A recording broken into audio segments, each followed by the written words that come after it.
പരിശുദ്ധ പിതാവ് ഫ്രാൻസിസ് പാപ്പായുടെ ആരോഗ്യസ്ഥിതിയെ സംബന്ധിച്ച് പല അഭ്യൂഹങ്ങളും വ്യാജ വാർത്തകളും പ്രചരിക്കുന്നുണ്ട്.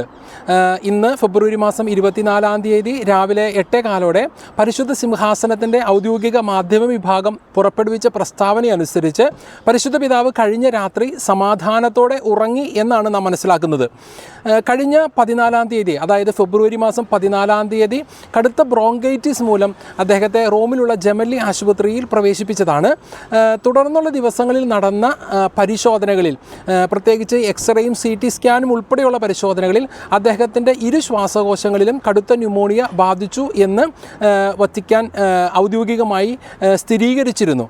തുടർന്ന് കഴിഞ്ഞ ദിവസങ്ങളിൽ അദ്ദേഹത്തിൻ്റെ ആരോഗ്യസ്ഥിതി കൂടുതൽ മോശമായി, ഗുരുതരമായി തുടരുന്നു എന്നുള്ള വാർത്തയാണ്, സ്ഥിരീകരണമാണ് ഈ ദിവസങ്ങളിലൊക്കെ വത്തിക്കാൻ നൽകുന്നത്. എന്നാൽ ഇന്നലെ വൈകുന്നേരം പുറപ്പെടുവിച്ച മെഡിക്കൽ ബുള്ളറ്റിൻ പ്രകാരം ശനിയാഴ്ച മുതൽ അദ്ദേഹത്തിന് ശ്വസന സംബന്ധമായ പ്രതിസന്ധി ഉണ്ടായിട്ടില്ല എന്നും നമ്മൾ മനസ്സിലാക്കുന്നു. എങ്കിലും അദ്ദേഹത്തിൻ്റെ ആരോഗ്യനില ആശങ്കാജനകം തന്നെയാണ്. ഇപ്പോഴും അപകടനില അദ്ദേഹം തരണം ചെയ്തിട്ടില്ല.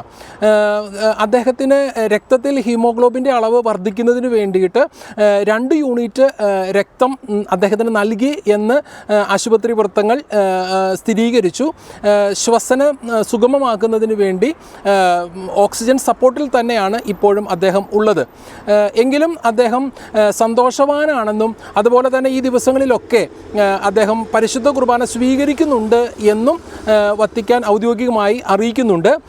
കഴിഞ്ഞ ദിവസം, ഇന്നലെ ഞായറാഴ്ച, അദ്ദേഹം ആശുപത്രിയിലെ തന്നെ പരിചരിക്കുന്ന ഡോക്ടേഴ്സും അതുപോലെ തന്നെ നഴ്സസും ഉൾപ്പെടെയുള്ള തന്നെ പരിചരിക്കുന്നവരോടൊപ്പം ആശുപത്രിയിലെ തൻ്റെ മുറിയിൽ പരിശുദ്ധ കുർബാനയിൽ പങ്കെടുത്തു എന്നുള്ള വാർത്തയും വത്തിക്കാൻ പുറപ്പെടുവിച്ചു. ഈ സാഹചര്യത്തിൽ വ്യാജ വാർത്തകളിൽ നിന്ന് പരമാവധി അകന്നു നിൽക്കാനായിട്ട് പ്രത്യേകം ശ്രദ്ധിക്കുക. പരിശുദ്ധ പിതാവിന് വേണ്ടി ലോകം മുഴുവനുമുള്ള മനുഷ്യർ പ്രാർത്ഥിച്ചുകൊണ്ടിരിക്കുകയാണ്. അദ്ദേഹം കത്തോലിക്ക സഭയുടെ പരമാധ്യക്ഷൻ എന്നതിനോടൊപ്പം അദ്ദേഹം ലോകം ആദരിക്കുന്ന ഒരു ആധ്യാത്മിക നേതാവ് കൂടിയാണ്. അക്കാരണത്താൽ തന്നെ ലോകമാധ്യമങ്ങൾ അദ്ദേഹത്തിൻ്റെ ആരോഗ്യസ്ഥിതിയെക്കുറിച്ച് ശ്രദ്ധാലുക്കളാണ്.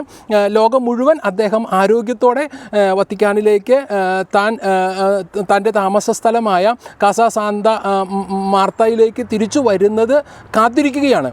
വത്തിക്കാനിൽ സെയിൻറ്റ് പീറ്റേഴ്സ് ചതുരത്തിൽ നമ്മൾ കാണുന്നത് അദ്ദേഹത്തിന് വേണ്ടി ജപമാല ചൊല്ലിയും ത്യാഗപൂർവം കുരിശിൻ്റെ വഴിയൊക്കെ നടത്തി പ്രാർത്ഥിക്കുന്ന മനുഷ്യരെ വത്തിക്കാൻ സെയിൻറ്റ് പീറ്റേഴ്സ് ചതുരത്തിൽ നമുക്ക് കാണാൻ സാധിക്കും.